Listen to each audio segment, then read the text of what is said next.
ओम शांति।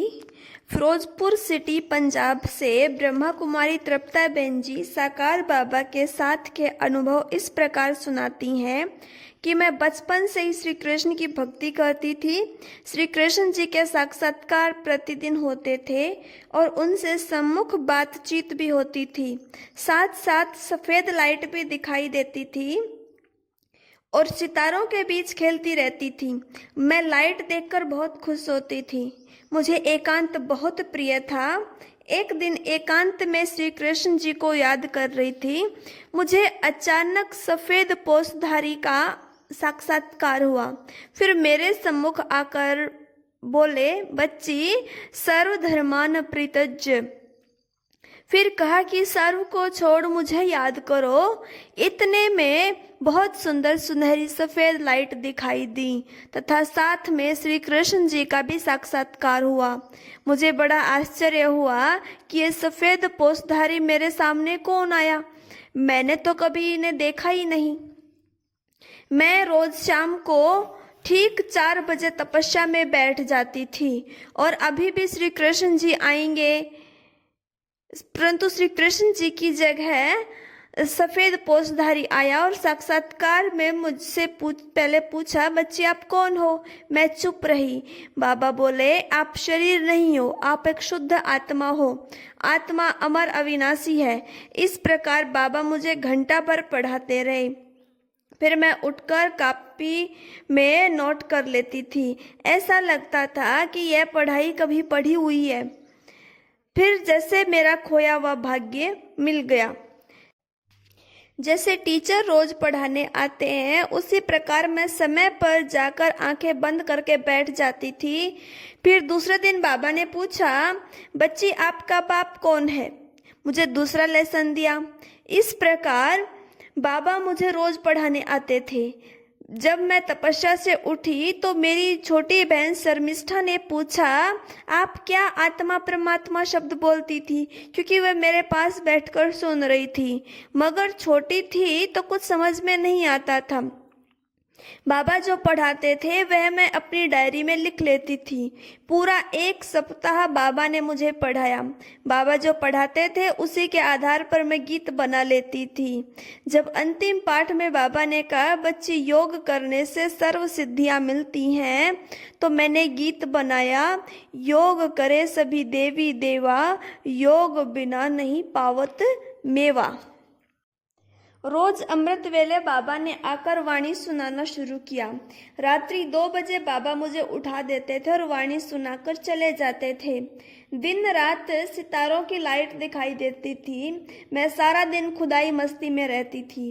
परिवार वाले भी मुझे देवी समझकर फूल आदि चढ़ाकर पूजा करते थे, परंतु हमारे घर में सख्ती इतनी थी कि कहीं भी बाहर जाने नहीं देते थे। मुझे ब्रह्मा कुमारी ईश्वरीय विश्वविद्यालय का तो कुछ भी पता नहीं था। श्री हरगोविंदपुर में दीदी चंद्रमणि जी आई थी। सब ने कहा कि एक देवी आई है जो ब्रह्मा कुमारी नाम से प्रसिद्ध है। मैंने सुना तो मेरा दिल भी उस देवी से मिलने के लिए तड़पने लगा। एक दिन अपनी सखियों के साथ छिपकर चंद्रमणि दीदी से मिलने पहुंच गई। दीदी एक छोटे से कमरे में बैठी थी। वहाँ त्रिमूर्ति का बड़ा चित्र लगा हुआ था। मैंने जाते ही दीदी से पूछ लिया है कि यह बाबा कौन है। दीदी ने कहा, आप क्यों पूछ रही हो। मैंने कहा, यह तो रोज मुझे पढ़ाने आते हैं। दीदी ने मुझे चित्र पर समझाया कि यह ब्रह्मा है, यह विष्णु है, यह शंकर है, जिनके ये कर्तव्य हैं। मैंने कहा, दीदी जी मैं रोज इनका साक्षात्कार करती हूँ। दीदी जी ने यह सुनकर मुझे बहुत प्यार किया, टोली खिलाई। फिर दीदी ने मेरे से पूछा, बताओ तो सही वह कैसे आते हैं। मैंने कहा, मुझे रोज मुरली सुनाते हैं और वे मुरलियाँ मैं रोज लिख लेती हूँ। दीदी ने कहा, अच्छा, जो मुरली आप लिखती हो वह हमें भेजना। अब बाबा जो मुरली सुनाते थे वह मैं लिखकर आश्रम पर दीदी के पास भेज देती थी। उन मुरलियों को देख दीदी ने कहा, यह बहुत पक्की और स्तोप्रधान आत्मा है। अब मेरी लगन भी दिन प्रतिदिन बढ़ने लगी। यह देख लौकिक घर वालों ने मेरी पूजा आदि करना छोड़ दिया। उन्हें यही चिंता लग गई कि कहीं ब्रह्मा कुमारी न बन जाए। अब घर वालों ने मुझे भक्ति करने से भी मना करना शुरू किया, ध्यान में भी नहीं बैठने देते थे। लेकिन मेरी लगन दिन प्रतिदिन बढ़ रही थी। मैं सदा संतुष्ट और प्रसन्न रहती थी क्योंकि मैं सारे नियमों का पूर्ण पालन करती थी। मैं घर में सतगुरुवार को बाबा को भोग भी लगाती थी। सेंटर पर भोग लगाने वालों को वतन में जो अनुभव होता था वही अनुभव मुझे भी होता था। मैं प्रभु प्यार में झूमती रहती थी। यह सब देख लौकिक भाइयों ने और माता पिता ने बाजार की मिठाई और प्याज खिलाने का भरसक प्रयास किया। लेकिन मैं धारणा की पक्की थी, आश्रम से संबंध न रहे उसके लिए भाइयों ने काफी प्रयास किया, लेकिन मैंने उनकी एक न मानी। अगले दिन जो परिस्थिति आने वाली होती थी, पिछली रात्रि को बाबा मुझे समझा देते थे कि बच्चे आपको यह उत्तर देना है, यह सब कागज के शेर हैं, तुम तो शेरनी शक्ति हो, ये तुमको सिर्फ डराते हैं लेकिन तुम्हें डरना नहीं है। दूसरे दिन लौकिक माताजी को मुझसे देवी का साक्षात्कार हुआ और माताजी ने कहा कि यह सचमुच देवी है। उन्होंने मुझे कहा कि मुझे माफ कर दो, अब मैं कुछ नहीं कहूंगी, परंतु आश्रम पर नहीं जाना।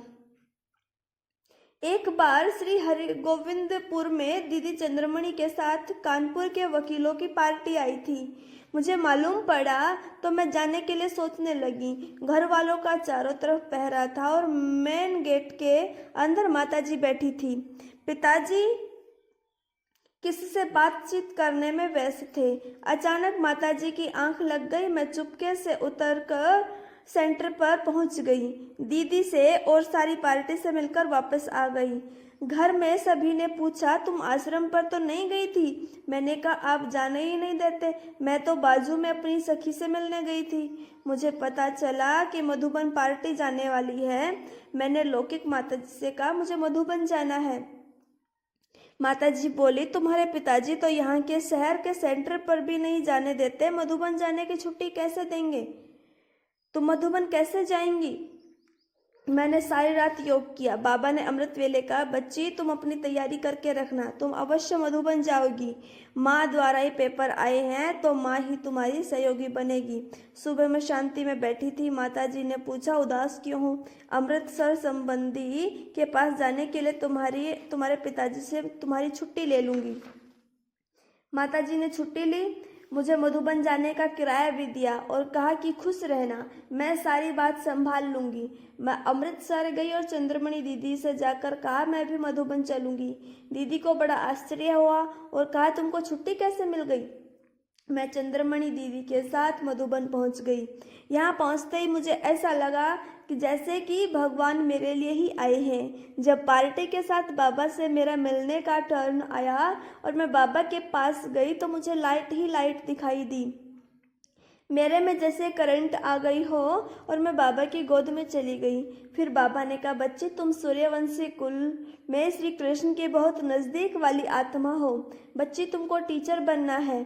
चंद्रमणि दीदी ने कहा, बाबा इसको बहुत बंधन है। बाबा बोले, बच्ची तुम गुप्त तृप्ता हो, अब तुम्हारे सारे बंधन समाप्त हो जाएंगे, तुम एक आदर्श टीचर बनकर बाप का नाम बाला करोगी। फिर बाबा ने मेरा हाथ पकड़कर पांडव भवन दिखाया और बगीचे में ले गए। फिर कहा, बच्ची अंगूर की बेलों के नीचे और कोई पौधा नहीं होता, क्योंकि अंगूर बहुत शक्ति खींचते हैं। आपका साथी स्वयं भगवान है, आपका कोई भी बाल बांका नहीं कर सकता। आपके बंधन सब समाप्त हुए कि हुए। कमाल बाबा की, जो मैं मधुबन से घर आई तो किसी ने मुझे कुछ नहीं कहा। जो भाई मुझे बहुत डांटता था उसने भी कुछ नहीं बोला। मैं मधुबन से सौगात और टोली भाई को दी। फिर मैंने मधुबन भूमि का वर्णन किया कि मैं साक्षात भगवान की कर्म भूमि देखकर आई हूँ और साक्षात भगवान से मिलकर आई हूँ। मैं बहुत सौभाग्यशाली हूँ। किसी ने कुछ भी नहीं कहा। धीरे धीरे मेरे बंधन भी खलास होते गए और फिर मैं कभी 15 दिन कभी 2 मास आश्रम पर रहने लगी। फिर एक दिन तो मैं पूरा बंधन मुक्त हो गई। ऐसे जानी जाननहार बाबा के महावाक्य सिद्ध हो गए। यह अनुभव यहीं पर समाप्त होता है। ऐसे ही और अनुभव सुनने के लिए प्लीज़ चैनल को लाइक और सब्सक्राइब करें। ओम शांति।